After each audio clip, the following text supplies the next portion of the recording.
welcome back to my channel. For those of you who do not know me, my name is Yeksenia, and my channel is mostly about business strategies, finance, and lifestyle tips and tricks. If those are things that you're interested in, please continue watching.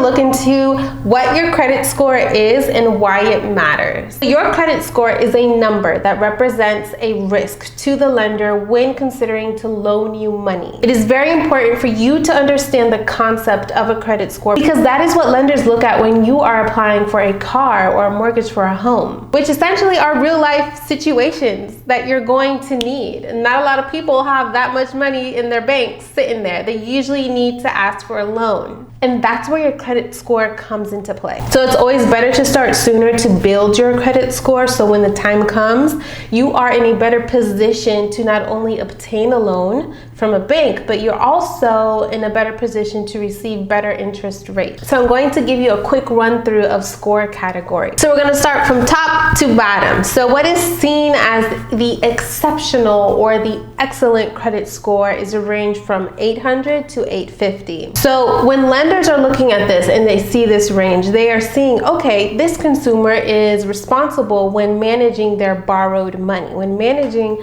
their loans. And they also will consider giving you the high quality, lower interest rates because essentially they will deem you as someone who they are taking a very low risk about receiving their money back. So you have a lot more flexibility working with those lenders. So what's considered a very good credit score it ranges from 740 to 799. This credit score number represents that the consumer is generally responsible when managing their money and also their credit. So most of their payments include loans, credit cards, utilities, rental payments, which are all paid on time. Now what's considered a good credit score is from 670 to 739. You have the ability to still earn competitive interest rates, but you're not in the position to command the interest rates that you are essentially not entitled to, but you best qualify for. But there is still a little bit of a challenge for you to obtain the loan. If your credit score falls within that range, that would encourage you to look outside other lenders and see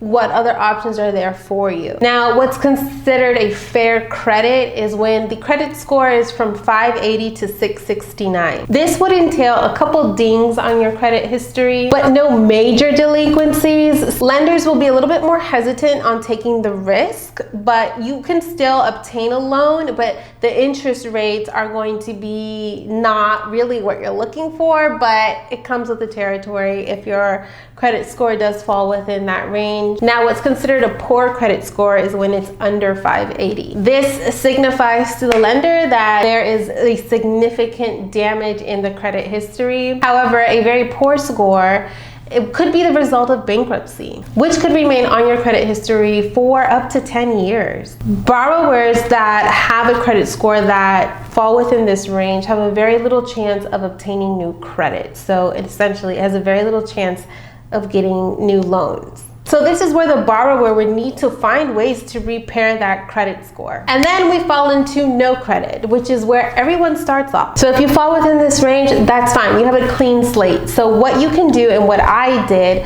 when I was a teenager, like at the age of probably like 16-ish maybe, I opened up my first credit card and I was making very small purchases with the credit card. So I was using my credit card for gas and other very small purchases, and then once I received the bill in the mail, I paid it off entirely. So each month I was starting off with a zero balance. This will also cause you to be responsible if you're starting at a very young age to make those payments on time and to be vigilant and to understand how your finance habits are affecting you.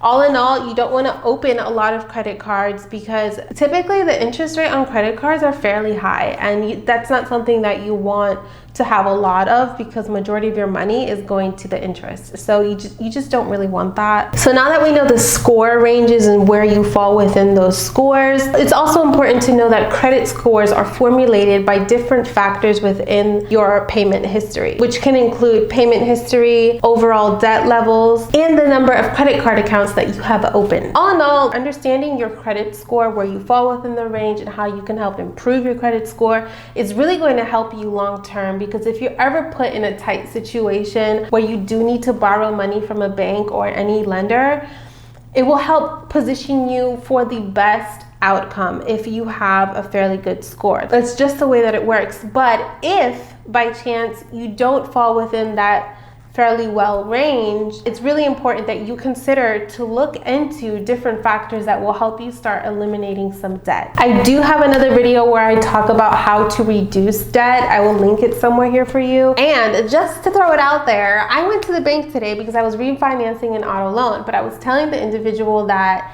I was considering opening up a small business by the beginning of 2021, and I wanted to see what, the bank could offer for small business owners. So one of the things that he had brought up as an example, I don't know how it came up, but one of the things that he mentioned was that, unfortunately, because of the pandemic, people had to push off their payments, right? So he was saying it doesn't directly affect their credit score, but on the back end, when the bank looks at certain things, they'll see, hey, there was a gap that you weren't able to pay. And that also plays a key role within that deciding factor if they're going to lend an individual money. So I didn't know that. I thought they solely go based off the score, but apparently banks, which makes sense, they have different things that they can tap into to really make that affirmative decision before they give you the green light for a certain loan. So just keep that in mind. If you are kind of in that position where you just don't have the finances to pay for your rent or for your mortgage or whatever loan that it is, really, I'm not your mama, but I would just highly suggest to find a way to hustle and at least probably pay like a little teeny tiny portion of something if you have the means, because in the long run, it is going to help you that you were able to show some type of initiative paying. So I was actually surprised when I heard that. So not sure if you want to hear that or not, but I'm just throwing it out there. Okay, everyone, I hope you've enjoyed this video on how to better understand your credit score and what it means for you and your future financial sustainability. I really enjoyed making this video for you. This is like very important in life, and this is why I make these videos. I know not a lot of people talk about it, but it's important to me, and I really hope it's important to you because it's going to help set you up for success. Sorry that I'm kind of coming off as a little dork right now, but I really think this is important. People don't talk about this enough, and that is what I want my channel to be. I want to talk about real life situations that people need to know about. So I enjoyed making this video for you. I really hope that you've enjoyed this video. Give me a thumbs up if you liked the video, and consider subscribing to my YouTube channel. I post every Wednesday and Sunday, and follow me on my social media because I'm becoming a lot more active on that as well. Please drop a comment, come say hi, hello, I want to meet you. And as always, I wish you success and happiness wherever your destiny takes you. I can't wait to see you very soon. Bye!